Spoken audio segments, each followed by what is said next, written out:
Dashle, meine Damen und Herren, ich bin Sonam Tamo und herzlich willkommen zu Tibet diese Woche, den wöchentlichen Nachrichten dieser Woche zu Tibet, seiner Heiligkeit im Dalai Lama und der tibetischen Zentralverwaltung. Schauen wir uns als erstes die Schlagzeilen an. Seine Heiligkeit der Dalai Lama lobt die Europäische Union für den Frieden in der Region. Seine Heiligkeit der Dalai Lama leitet Treffen und gibt Unterweisungen. Autonome Republik Kalmykien widmet seiner Heiligkeit dem Dalai Lama die diesjährigen traditionellen Nationalspiele. Nachrichten über den Tod eines Tibeters durch chinesische Folter tauchen auf. Welttag der Pressefreiheit erinnert an Gycho Chimba und tibetische Bürgerjournalisten. US-Regierung entfernt Formulierungen über die Beziehungen zwischen Tibet und China. Die Senator Rubio und Leahy begrüßen die Änderung. Sejong mahnt zu kollektiver Entschlossenheit im Umgang mit der Covid-19-Pandemie in Indien und verlängert Abriegelungen in tibetischen Siedlungen. Kommuniqué der G7-Außenminister zu China schließt Tibet mit ein. Japaner nehmen am Tibet-Festival während der japanischen Feiertagen der Goldenen Woche teil. Tibet ist ein besetztes Land. Tibeter sind keine ethnische Minderheit. Michael van Waltz, Buch Tibet-Bericht 2020. Kanadisch-tibetische Vereinigung von Ontario zollt Sejong Tribut.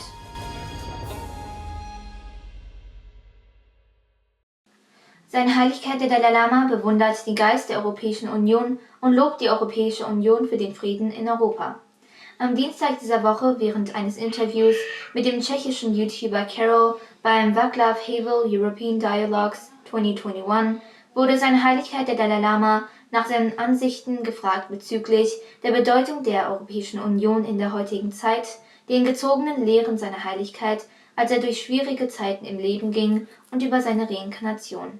Then no longer any killing among the members of European Union. Now the spirit of European Union and should spread to Africa, Latin America, and Arab countries, some kind of union.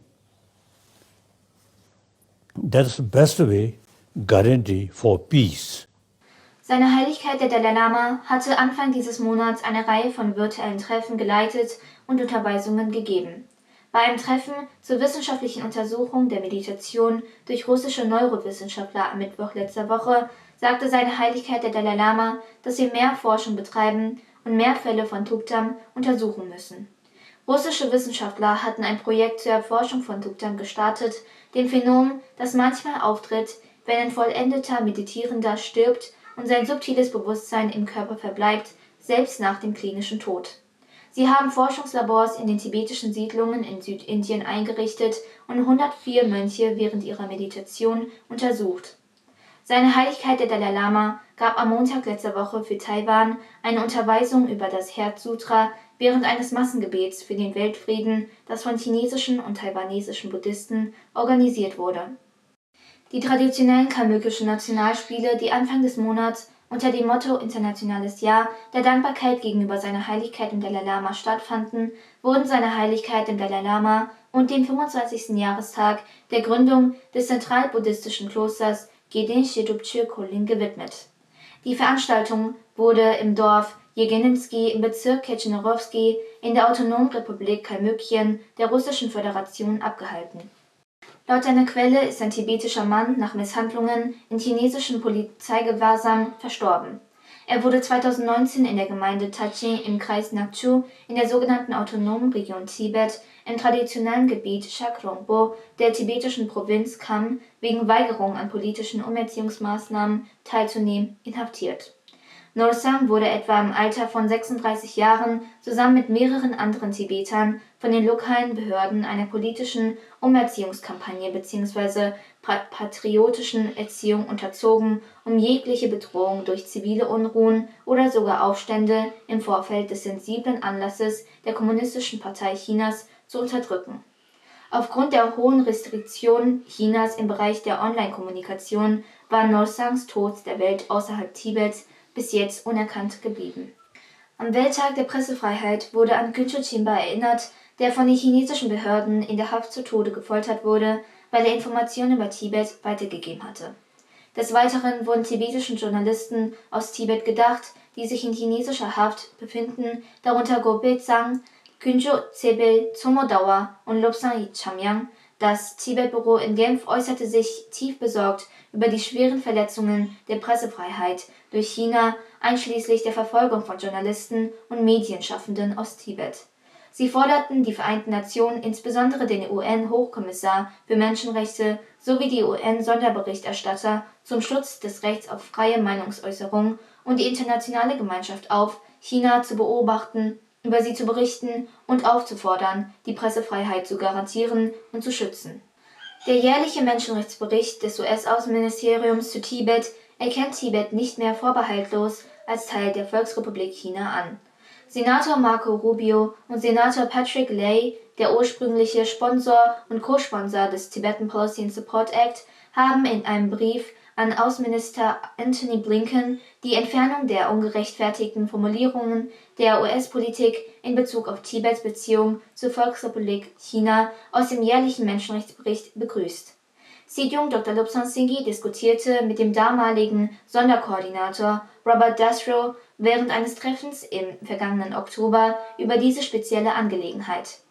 Diese willkommene Änderung für die tibetische Exilgemeinde ist ein Ergebnis der konsequenten Kampagne des Tibet-Büros in Washington D.C., der Unterstützungsgruppen für Tibet und anderer Einzelpersonen. Sejong Dr. Lobsang Singhi hat aufgrund des besorgniserregenden Aufstiegs der Covid-19-Infektion in Indien zu einer vollständigen Ausgangssperre der tibetischen Siedlungen in ganz Indien vom 10. bis 16. Mai aufgerufen. Bei einem Pressebriefing am Donnerstag letzter Woche wies Sejong auf die Aufrechterhaltung einer kollektiven und koordinierten Anstrengung im Umgang mit der Covid-19-Pandemie hin, bis Impfstoffe für alle verfügbar sind. Er kündigte auch ein zusätzliches Budget von 10 Millionen Rupien an für Maßnahmen zur Bekämpfung der Covid-19-Pandemie und Hilfen in Siedlungen in ganz Indien zusätzlich zu den 60 Millionen Rupien, die bereits von der CTA zur Verfügung gestellt wurden. Die Außenminister der G7-Länder verurteilten Chinas Menschenrechtsverletzungen in Tibet in einem 12.400 Wörter umfassenden Kommuniqué. Der erste physische G7-Gipfel seit über 2 Jahren, der von Großbritannien ausgerichtet wurde und vom 3. bis 5. Mai 2021 in London stattfand, beleuchtete einige kritische geopolitische Themen, die China und Russland bestrafen, sowie globale Herausforderungen, darunter die vorherrschende Covid-19-Pandemie und den Klimawandel. Dieses Kommuniqué wurde als ein wichtiger Schritt zur Festigung des Ansatzes der führenden Demokratie der Welt bei der Bewältigung globaler Herausforderungen und der Gestaltung für eine bessere Welt gesehen. Während die G7-Nationen weltreichende globale Themen vom Klimawandel über Menschenrechtsfragen bis hin zur Gleichberechtigung der Geschlechter diskutieren, stand China im Mittelpunkt der Diskussion und das nicht ohne Grund.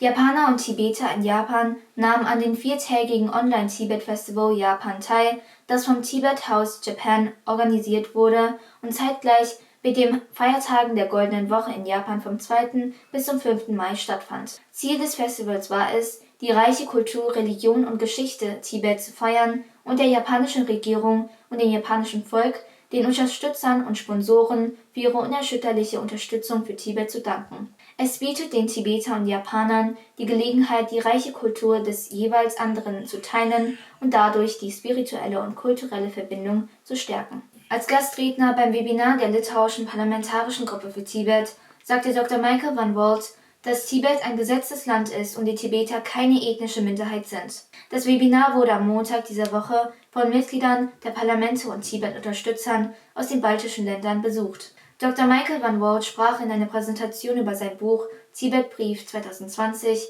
das er und Meek Botius geschrieben haben, um das Schweigen über Tibet zu brechen. Laut Dr. Michael van Walt geht es in dem Buch grundsätzlich um den völkerrechtlichen Status von Tibet und was das für die internationale Gemeinschaft bedeutet. Die Volksrepublik China hat keine Souveränität über Tibet. Tibet ist ein besetztes Land.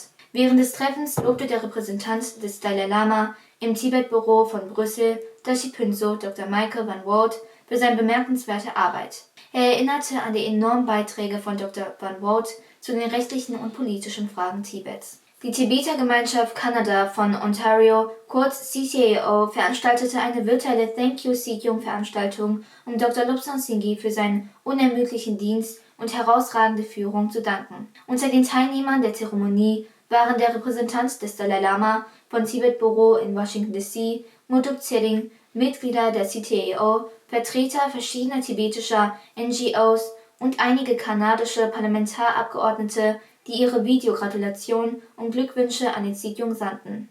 Eine besondere Videobotschaft, die angesehene Abgeordnete des kanadischen Unterhauses zeigte, machte die Veranstaltung zu etwas ganz Besonderem.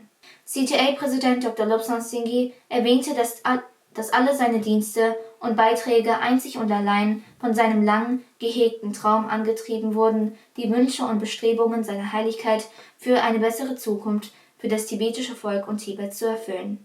Ich danke Ihnen für Ihre Aufmerksamkeit. Auf Wiedersehen und bis nächste Woche.